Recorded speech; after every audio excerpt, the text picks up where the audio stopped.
उद्या दिल्लीमध्ये एनडीए सरकारचा शपथविधी सोहळा जो आहे तो पार पडतोय। तिसऱ्यांदा पंतप्रधान नरेंद्र मोदी हे पंतप्रधान पदाची शपथ घेत आहेत आणि कार्यक्रमाच्या निमित्तानं जे काही व्हीआयपी येत आहेत त्यांच्यासाठी सुरक्षा व्यवस्था जी आहे ती खरं तर मोठ्या प्रमाणावरती असणार आहे।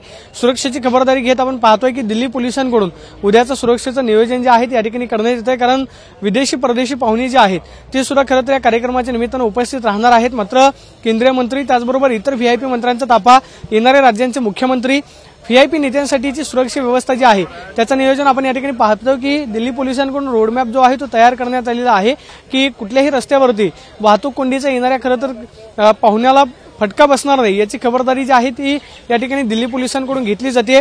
योग्य त्या सूचना ज्या आहेत त्या दिल्या जात आहेत, कोणताही अनुचित प्रकार घडणार नाही याची खबरदारी जी आहे ती दिल्ली पोलिसांकडून घेतली जाते।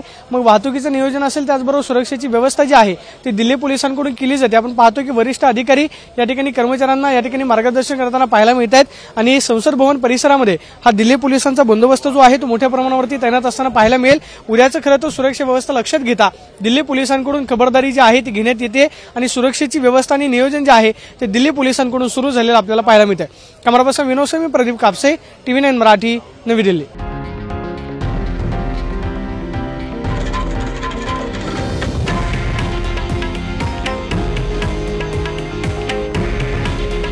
हे आहे देशातील नंबर 1 न्यूज नेटवर्क आणि आपण पाहत आहात TV9 मराठी।